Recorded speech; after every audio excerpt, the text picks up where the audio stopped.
أعوذ بالله من الشيطان الرجيم.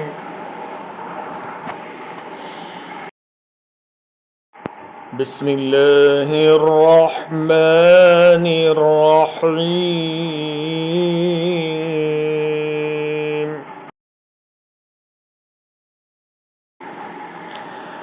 شهد الله أنه لا إله إلا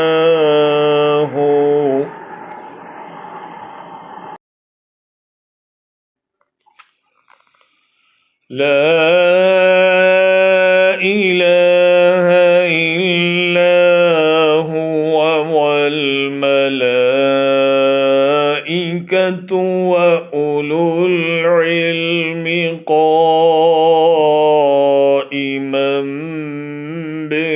بالقسط.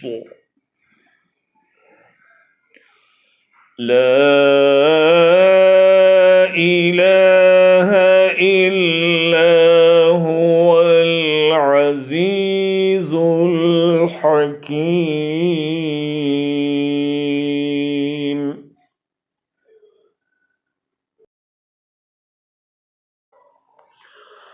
إن الدين عند الله الإسلام، وما اختلف الذين أوتوا الكتاب إلا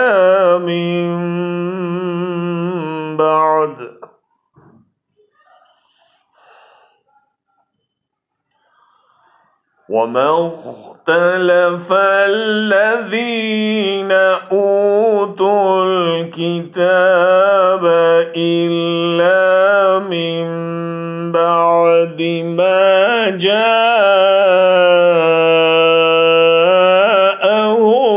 العلم بغيا بينهم.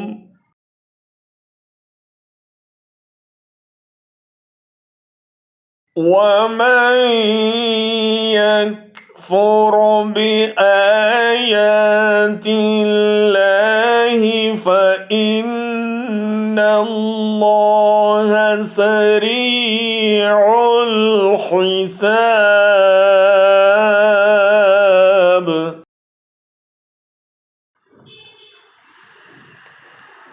فإن حاجوك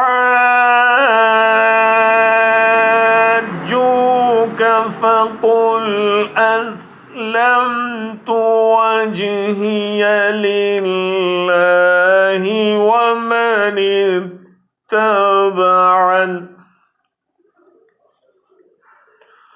وقل للذين أوتوا الكتاب والأميين أأسلمتم؟ فإن أسلموا فقد اهتدوا، وإن تولوا فإنما عليك البلاغ والله بصير بالعباد.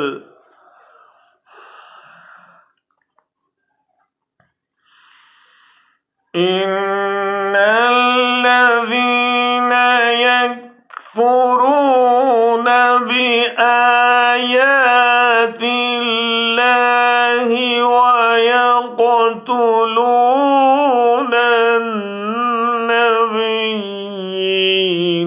بغير حق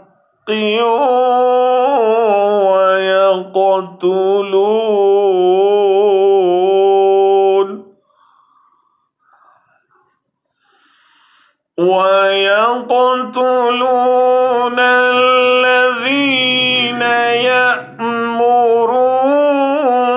بالقسط من الناس فبشرهم بعذاب أليم.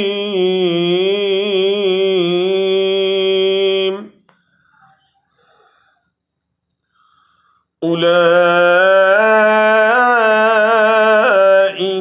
الذين حبطت أعمالهم في الدنيا والآخرة وما لهم من ناصرين.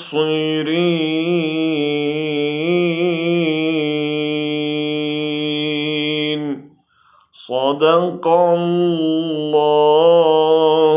العظیم. اللہ تعالیٰ فرشتے اور اہل علم اس بات کی گواہی دیتے ہیں کہ اللہ کے سوا کوئی معبود نہیں اور وہ عدل کو قائم رکھنے والا ہے. اس غالب اور حکمت والے کے سوا کوئی عبادت کے لائق نہیں. بے شک اللہ تعالیٰ کے نزدیک دین اسلام ہی ہے، اور اہل کتاب اپنے پاس علم آ جانے کے بعد آپس کی سرکشی اور حسد کی بنا پر ہی اختلاف کیا ہے، اور اللہ تعالیٰ کی آیتوں کے ساتھ جو بھی کفر کرے اللہ تعالیٰ اس کا جلد حساب لینے والا ہے. پھر بھی اگر یہ آپ سے جھگڑیں تو آپ کہہ دیجئے کہ میں اور میرے تابع داروں نے اللہ تعالیٰ کے سامنے اپنا سر تسلیم خم کر دیا ہے. اور اہل کتاب سے ان پڑھ لوگوں سے کہہ دیجئے کہ کیا تم بھی اطاعت کرتے ہو؟ بس اگر یہ بھی تابع دار بن جائیں تو یقیناً ہدایت والے ہیں، اور اگر یہ روگردانی کریں تو آپ پر صرف پہنچا دینا ہے، اور اللہ بندوں کو خوب دیکھ بھال رہا ہے. جو لوگ اللہ تعالیٰ کی آیتوں سے کفر کرتے ہیں اور ناحق نبیوں کو قتل کر ڈالتے ہیں، اور جو لوگ عدل و انصاف کی بات کہیں انہیں بھی قتل کر ڈالتے ہیں، تو اے نبی صلی اللہ علیہ وسلم انہیں دردناک عذاب کی خبر دے دیجئے. ان کے اعمال دنیا و آخرت میں غارت ہیں اور ان کا کوئی مددگار نہیں.